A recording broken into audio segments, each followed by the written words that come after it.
early. This is a bit of a bright shot to start with, but it is 1:14 and we are on our way to the hospital. I didn't film anything this morning just because I didn't have a lot to say. All I would have said is I'm a bit nervous, I don't really like it, I don't want to do it, etc. So I'm going to say all that to you now. The appointment's at 2. Ryan has managed to finish his online lesson on time, which means that we're not running late, which is grand. And it takes about 35 minutes to get there, so I should get there a few minutes before my appointment.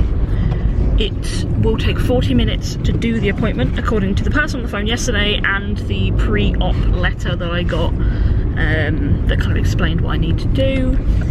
And I am nervous because I don't want to like see or hear or smell anything that they are doing, because that makes me uncomfortable. Anything medical just makes me feel a bit weird. You should probably explain smell. Oh yeah, so smell. Yeah, we got told by someone else who had a mole removed. We got told that they have to burn your skin to basically like stop the bleeding. They've got to like go on it, and apparently you can smell burning skin, which makes me somewhat uncomfortable. Although apparently it smelled like bacon for that person. Apparently that made it weirder though. Which made it slightly weird, because you were like, why do I want to eat my burning skin? So yeah, I just feel like the sounds particularly will make me uncomfortable. I have brought headphones with me in case they say, yeah, it's fine, you can listen to music, whatever. But I think, to be honest, they'll just chat to me the whole way through. And I think the 40 minutes is including the like prep where I've got to like sign consent forms and then the like aftercare chat as well. So we will see. I have no idea if I'll be able to walk on it, because obviously it'll be numb, but I don't know if I can walk on it, if I need to be wheeled out, if I need crutches, if I can run. I don't know what the situation is. So Ryan will just be kind of like waiting on call to see if he needs to come get me from the clinic or if I can make my way out to him. I have a question for you. Yeah. If they say you can run, will you? No.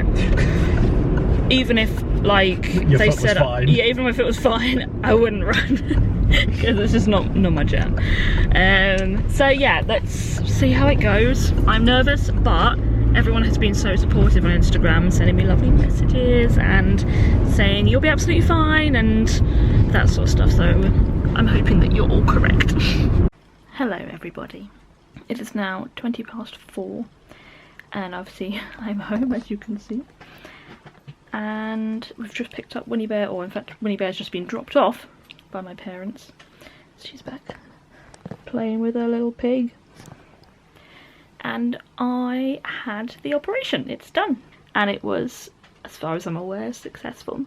I was really stressed out waiting in the waiting room, because I was just sitting there like thinking, what is going to happen? How is it going to go? Am I going to be okay? You know, all those sort of things. Winnie, what are you eating? You're such a liability, Winnie. But, you know, I got in there and got it done. I will admit I cried twice. The first time was because there was the surgeon and the nurse. And the surgeon ran me through what was going to happen, and then I had to sign a consent form and stuff. And then just before they started the operation, the surgeon made the big mistake of saying, how are you feeling about this? And at that point I just burst into tears. Because I was really stressed, I was really nervous, and I don't like injections, I don't like needles. I'm never very good doing things like blood tests. So the fact that I knew I was going to get an injection and it was going to be in a part of my body that didn't seem like it would be very good for injections, because it's not fat, you know, the bottom of your foot. You're going to get stabbed in the bottom of your foot and it's not like a fatty bit. I was not looking forward to it at all. And everyone that came back to me, as much as everyone has been so helpful with their experiences of moles or their experiences of other people having this sort of procedure, the main thing that most people said was the worst bit's the injection. And I was like, oh good. And now I know what they mean, now that I've had it done. The worst bit is the injection, because that's the only bit you can feel. It doesn't mean it's bad, it just is definitely the worst bit. So I built it up and I was really nervous in my head, and going into a hospital that is not allowing visitors and things like that, I had to go in by myself. It's just a very big deal, and I was getting a little bit overwhelmed. And then they ran about 5 minutes late as well, so I was sat there for an extra 5 minutes saying they're just getting all their gear on. And honestly, the surgeon was in like basically a hazmat suit, with like a proper oxygen tank and all, because she had to be as, I suppose, COVID secure as possible. It was very, very peculiar. But yeah, I got asked all those questions and I had a little cry. They said it's okay, and I'm really pleased that I told them I was nervous, because then they both were really supportive the whole way through. The nurse, to be fair, occasionally passed the surgeon a few things, but most of the time was up by my head, just chatting to me. She was from Bulgaria, heard all about her life. it was very nice, and she's, you know, had lots of trips to Bulgaria cancelled, etc. So we had a nice little chat, and the surgeon was just doing her thing at the bottom of my legs. I was on my front on the table. I was laying on my stomach, and they laughed and said you need to pretend like you're sunbathing on the beach, because that would be like my happy place. So yeah, it was all right once I'd had the injection. Injection went in, I cried because it hurt, so I just literally burst into tears on the table, and I was squeezing the hand of this poor nurse. She was like, it's fine, this is the worst bit, and I'm like so that wasn't great. But once that happened and my foot had gone numb, then the rest of it was basically a breeze, because you couldn't feel anything.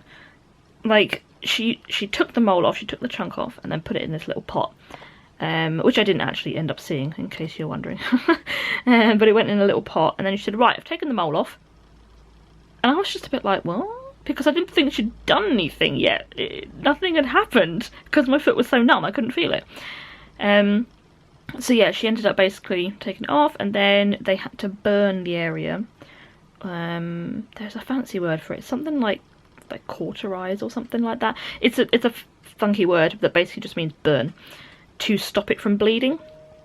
So they did that, and then the stitches came. Now the stitches was a very, very strange experience. You could feel them sewing. You could feel like the pull and then the tug and then the pull and then the tug, and that, I was kind of uncomfortable during that bit, because although I couldn't feel any pain, I could feel that was happening, and you could feel the skin like tightening and stretching. So I wasn't overly comfortable during that bit, but it was, you know, it was bearable. And then she basically cleaned me up. I know I must have had a lot of blood in some way, because she had to clean my entire foot, and even after she cleaned my entire foot, I still have little kind of streaks of blood like on my toes, and the mole's nowhere near my toes, so they must have kind of got everywhere. But yeah, I kind of got cleaned up, and I now have some stitches internally, some stitches on the outside, 6 stitches on the outside, and they are going to dissolve by themselves, and then I have some steri-strips that are just going to stay on there until they fall off, and then a wound pad, like a dressing. The stitches should dissolve within 10 to 12 days. The steri-strips will just fall off naturally at some point. I think she said there's 3 on there. And the wound pad needs to stay on for 48 hours, and I cannot get it wet. So I can't have a bath with it or anything. I don't think I'll have a bath at all tonight. But tomorrow I might try and have a bath, but with my leg hanging out, because Ryan might be able to like help me in and out, like crane me, just airlift me. So yeah, basically I might just try doing that tomorrow. And what else? I can't walk properly on it for at least a week.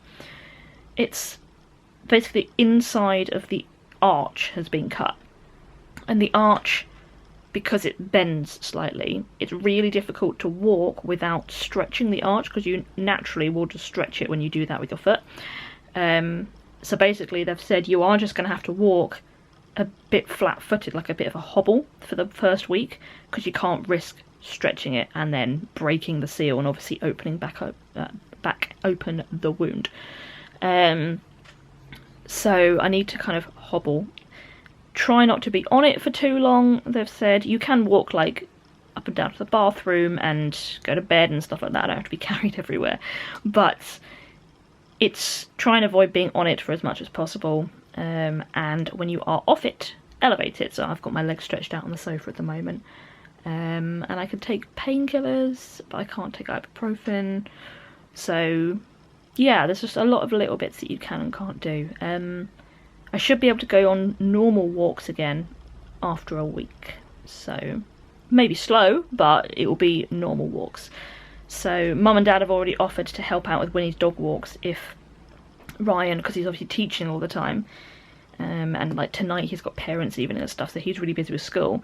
If it turns out that she can't get her normal walk in, they have offered to help out and do a dog walk, or even just drop her off at their house and let her run around for ages in their garden, because it's much bigger than ours, to make sure that she's properly looked after as well, because I would usually do the lunchtime dog walk and I can't at the moment. So yeah, generally I'm feeling okay. I'm a little bit tired, I think I'm just overwhelmed by the day. I'm starting to regain feeling in my foot. It's starting to kind of, it was tingling a little bit about half an hour ago, and now I can feel my foot. So it feels a bit tender.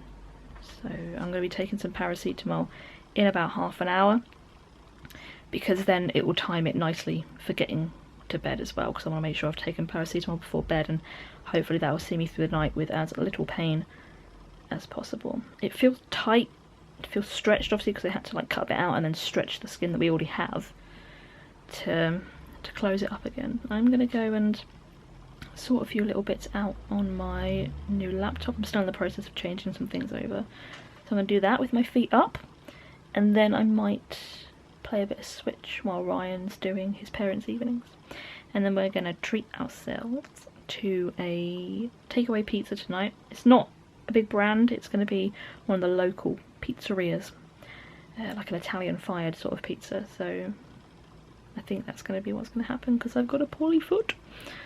So yeah. Oh, and results are going to come through for the mole within 4 to 6 weeks, so I'll have to just wait for that. We treated ourselves to some pizza and some Aladdin. This is what happens when we're trying to watch a film. She just squeezes it. So we just watched the live action Aladdin, which was amazing as usual. It's my favourite live action Disney that they've released. I just think it's so colourful and bright, and the changes that they made have been good changes rather than unwelcome changes. Ryan's going to play on the Switch with some people for a little while, and I think I'm just going to watch a bit of telly and then go to bed. My foot is throbbing now, it's kind of like pulsing, so I'm hoping that improves before I go to bed. But I think I'm going to leave this vlog here, and thank you very much for listening to my rambles today about my foot, and for all your support and comments and messages and stuff. It's been really, really helpful knowing that so many people are behind me. So thank you very much, and I will see you again tomorrow at 6 o'clock for a new vlog. Bye!